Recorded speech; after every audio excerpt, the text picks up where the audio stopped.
अस्सलाम वालेकुम स्टूडेंट, क्या हाल है? ठीक ठाक हैं। आज की इस वीडियो लेक्चर में हम स्टैटिस्टिक के एक बहुत बड़े सब्जेक्ट या ऊपर टॉपिक की बात शुरू कर रहे हैं, जिस टॉपिक का नाम है प्रोबेबिलिटी थ्योरी। तो ये हमारे पास जो क्या ऊपर टॉपिक की बात शुरू कर रहे हैं, जिस टॉपिक का नाम है प्रोबेबिलिटी थ्योरी। तो ये हमारे पास जो कि स्टेटिस्टिकल इन्फ्रेंस का जो बहुत मशहूर और बहुत ज़बरदस्त टॉपिक है प्रोबेबिलिटी थ्योरी। तो अब प्रोबेबिलिटी थ्योरी को डिस्कस करने से पहले हमें कुछ फंडामेंटल चीज़ों का देखना बहुत ज़रूरी है, क्योंकि अगर हम अब आगे प्रोबेबिलिटी के ऊपर बात कर रहे हैं, इसमें काम कर रहे हैं, तो हमारे पास इस फंडामेंटल का लाजमी सीखना ज़रूरी है।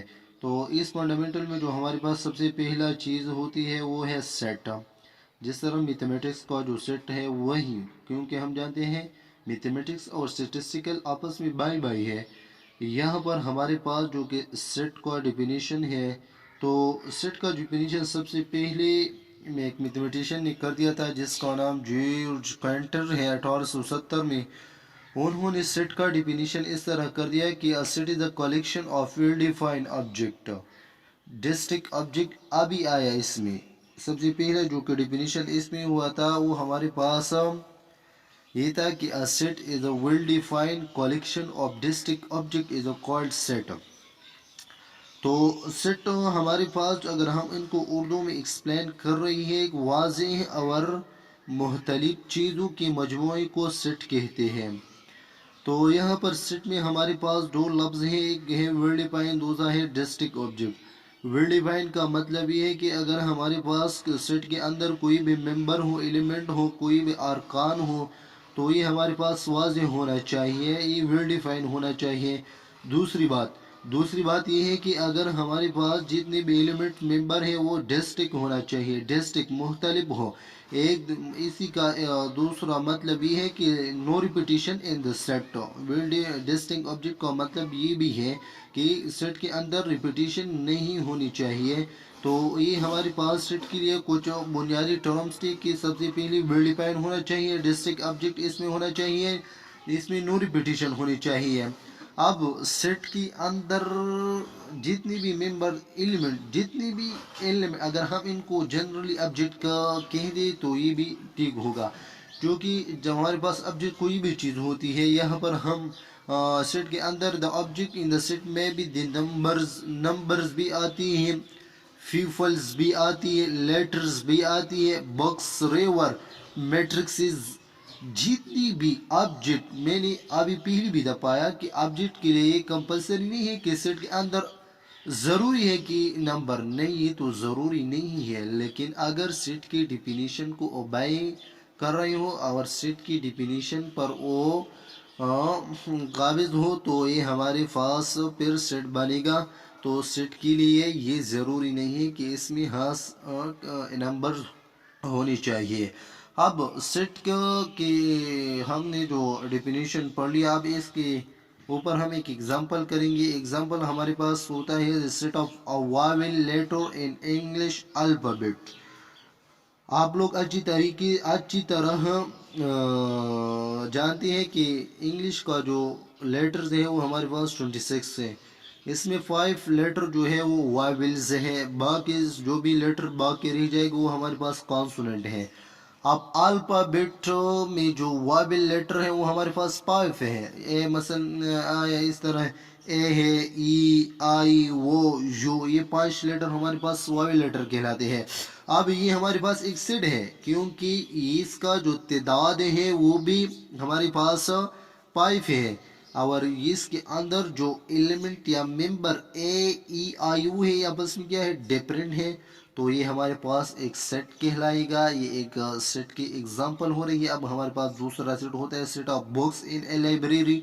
हमारे पास ये एक लाइब्रेरी है, इसमें अंदर बुक्स, अगर हम उनका जो सेट बनाएं तो ये भी हमारे पास सेट होता है, क्योंकि बुक्स हमारे पास मुख्तलिफ डिपार्टमेंट, मुख्तलिफ सिचुएशन, मुख्तलिफ केमिस्ट्री, फिज़िक्स, उर्दू, इंग्लिश, जितनी भी बुक्स होती हैं अगर हम आपस में कलेक्ट करेंगे तो ये हमारे पास एक सेट बनता है। अब इसके बारे में हमारे पास set of student in a college etcetera, तो ये हमारे पास सेट है। अब सेट को रिप्रेजेंट करने के लिए हम तीन मेथड्स को यूज़ करेंगे, क्योंकि यहाँ पर हम इनको डिस्कस नहीं करेंगे इसलिए कि यहाँ पर मैं प्रोबेबिलिटी थ्योरी को पढ़ा। प्रोबेबिलिटी मेरा मेरा बुनियादी कंसेप्ट, मेरा बुनियादी टारगेट प्रोबेबिलिटी थ्योरी है। लेकिन अगर हम आगे प्रोबेबिलिटी थ्योरी को डिस्कस कर रही हैं तो इसके लिए इस चीज़ों का, बुनियादी चीज़ों का होना समझना ज़रूरी है। अब मैं मैथमेटिक्स की तरफ नहीं चला जाऊंगा कि सेट को बहुत डिटेल नहीं, मैं वही चीज़ को पढ़ाऊंगा जो को स्टैटिस्टिक प्रोबेबिलिटी के लिए ज़रूरी है। अब इसके बाद हमारे पास आता है फाइनाइट सेट। फाइनाइट सेट का डिफिनेशन इस तरह है, a set consisting of a finite number of element is called finite set.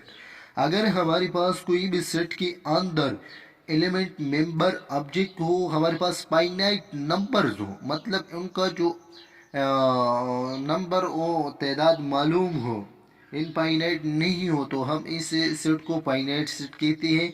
जिस तरह अगर हम लोग एग्जांपल में देखेंगे, set of vowels, set of vowel letter हमारे पास 5 है, फाइनाइट है, डिफरेंट है, तो ये हमारे पास फाइनाइट सेट कहलाती है। अब इसके बाद set of a month of a year, एक ईयर में हमारे पास 12 मंथ होती है, तो ये भी हमारे पास फाइनाइट है, क्योंकि एक ईयर में 12 मंथ ये फाइनाइट है, तो ये हमारे पास अगर हम इसका सेट बनाए तो हमारे पास फाइनाइट सेट कहलाएगा।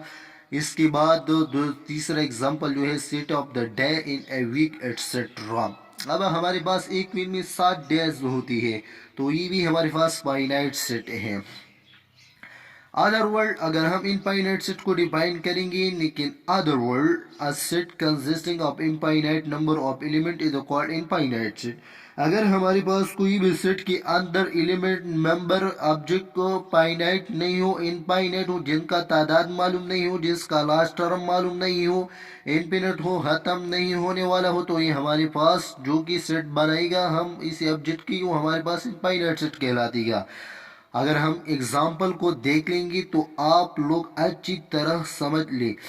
पहला एग्जाम्पल हमारे पास क्या है, set of point on a line. आप लोग अगर मैथमेटिक्स पढ़ चुके हैं तो लाइन हम किस तरह डिफाइन करेंगे, जो कि the set of point is called line. अब लाइन तो हमारे पास कोई भी लाइन होता है, शॉर्ट लाइन, लॉन्ग लाइन, जितनी भी बड़े लाइन होती है, तो ये लाइन हमारे पास सेट ऑफ पॉइंट से बनती है। अब तो हमें ये पता नहीं है कि इस लाइन के अंदर ये पॉइंट है, 100 पॉइंट है, 1000 पॉइंट नहीं, तो एक इनफाइनाइट पॉइंट तो हम शुमार नहीं कर सकते, क्योंकि लाइन हमारे पास इनफाइनाइट नंबर ऑफ पॉइंट से बनता है। तो ये हमारे पास जो कि पॉइंट्स है इन ए लाइन में, तो ये एक एग्जांपल है इनफाइनाइट सेट में, इनफाइनाइट सेट के। अब दूसरा एग्जांपल हमारे पास है, set of stars on the sky. जिस तरह हमारे पास आसमान में जितनी भी सितारे होती है, उनका अगर हम तादाद को शुमार नहीं कर सकते, ये हमारे पास इनफाइनाइट नंबर ऑफ स्टार होती हैं। तो ये भी हमारे पास अगर हम इनको सेट के फॉर्म में इंक्लूड करेंगे तो ये हमारे पास इनफाइनाइट नंबर ऑफ सेट कहलाएगा। अब हमारे पास जो कि तीसरा नंबर पे set of odd number, set of even number, उनका जो लास्ट टर्म मालूम नहीं है, तो ये हमारे पास क्या बनेगा, ये भी हमारे पास इनफाइनाइट सेट कहलाती है। अब इसके बाद हमारे पास प्रोबेबिलिटी के लिए बहुत ज़रूरी कंसेप्ट है, वो नल सेट का है, एम्प्टी सेट का है। अगर हम इनको डिफिनेशन डिस्कस करेंगे, a set that contain no element is called an empty set or null set. जो भी सेट के अंदर एलिमेंट नहीं हो, एम्प्टी हो, खाली सेट हो, तो हमारे पास नल सेट कहलाएगा और एम्प्टी सेट कहलाएगा। अगर हम इसको एग्जाम्पल, ये तो बहुत तो बड़ा कंसेप्ट है नल सेट के मैथमेटिक्स में, लेकिन हम इसकी तरफ नहीं चले जाएंगे, बाद में वीडियो बहुत लंबी हो जाएगी। तो ये हमारे पास number of male student in a girl college. अगर आप लोग अच्छी तरीके से इस एग्जाम्पल को देखेंगे, एग्जाम्पल हमारे पास क्या देख रहे हैं कि number of male student in a girls college. تو اگر آپ لوگ دیکھیں گے یہاں پر ہمارے جو گرلس کالج ہوتے ہیں ان میں تو میل اسٹوڈنٹ ہے ہی نہیں، تو یہ ہمارے پاس کیا کہلائے گا؟ ایمٹی سیٹ کہلائے گا، کیونکہ تو گرل اسٹوڈنٹ میں صرف گرلس ہوتی ہے، وومنس ہوتی ہے، ٹیچر بھی وومن ہوتی ہے، گرل ہوتی ہے، عورتیں ہوتی ہیں.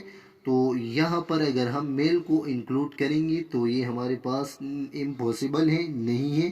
تو یہ ہمارے پاس ایگزامپل کہلائے گا ایمٹی سیٹ کے. اگر ہم دوسرا ایگزامپل کو ڈسکس کریں گے، set of first year statistic student old than 200 year etcetera. تو یہ بھی اسٹیٹسٹک وہی زمانے میں تو ہے ہی نہیں، تو یہاں پر اسٹیٹسٹک کا اسٹوڈنٹ کیسے آیا؟ تو یہ ہمارے پاس ایمٹی سیٹ کا ایگزامپل ہے. اب اس کے بعد ہمارے پاس دوسرا جو کہ بہت امپورٹنٹ ہے وہ ہے سب set. If each element of a set A is also the element of a set B, then A is said to be a subset of B written as the subset B. ہمارے پاس ایک set B ہے جس میں number of element ہے. دوسرا set A ہے جو کہ اس سیٹ کا سبسیٹ کب کہلائے گا کہ اس A کا سیٹ B میں موجود ہو. A کا جو بھی ایلیمنٹ یا ممبر ہو تو وہ آلریڈی B میں ہو، تو یہ ہمارے پاس کیا کہلائے گا؟ وہ A ہمارے پاس سبسیٹ کہلائے گا. اس طرح اگر ہم لوگ ایگزامپل کو دیکھیں گے کہ ایک set A is equal to 1 2 3، ایک دوسرا set B is equal to 1 2 3 4 5. اگر ہم ایک کو دیکھیں ان میں 3 ایلیمنٹ ہیں 1 2 3 جو کہ آلریڈی B میں موجود ہے، تو ہم یہ کہہ سکتے ہیں یا ہم یہ لکھ سکتے ہیں کہ A is the subset of B. دوسری پر ہمارے پاس آتا ہے پراپر سبسیٹ. پراپر سبسیٹ میں دو کنڈیشن ہے کہ set A is called a proper subset. پہلا کنڈیشن کس کا؟ B کا. if A is a subset of B، subset کا جو کنسپٹ وہ بھی ہونا چاہیے. Number 2، A set A does not equal to set B، جو کہ دو سیٹ آپس میں ایکویلنٹ نہیں ہو. تو اگر دو کنڈیشن سبسیٹ کہلائے تو یہ ہمارے پاس پراپر سبسیٹ کہلائے گا. اس کے بعد ہمارے پاس ایک ایگزامپل اگر ہم دیکھیں گے کہ A set is equal to 1 2 3، دوسرا 1 2 3 4 5، then A is the subset of B. یہ ہمارے پاس proper subset. Improper subset we call improper subset of B if A is a subset of B. دوسرا کنڈیشن ہے کہ A is equal to B. تو student یہ ہمارے پاس یہی پر ہم اپنے لیکچر کو ختم کر رہے ہیں، کیونکہ آگے ہمارے پاس بہت سے ٹاپکس ہیں. ایکول سیٹ ہے، پراپر سیٹ ہے، ڈسجوائنٹ سیٹ ہے، اوور لیپنگ سیٹ ہے. میں ان کو ایک ویڈیو میں بہت ڈیٹیل کے ساتھ کنسپٹ کے ساتھ بتاؤں گا. لیکن آپ سبھی لوگوں کو یہ گزارش ہے اگر اب نے ہمارا یوٹیوب چینل کو سبسکرائب نہیں کیا تو پلیز سبسکرائب کریں، ویڈیو کو لائک کریں. اگر کوئی بھی ڈاؤٹ انکوائری ہو تو کمنٹ میں بتائیں. اگر کمنٹ میں نہیں بتائے تو میرے واٹس اپ نمبر اسکرین پر شو ہو رہا ہے، واٹس اپ مجھ سے آپ لوگ پوچھ سکتے ہیں. انشاءاللہ نیکسٹ ویڈیو میں ملاقات ہوگی. اجازت چاہتا ہوں اللہ کی امان میں.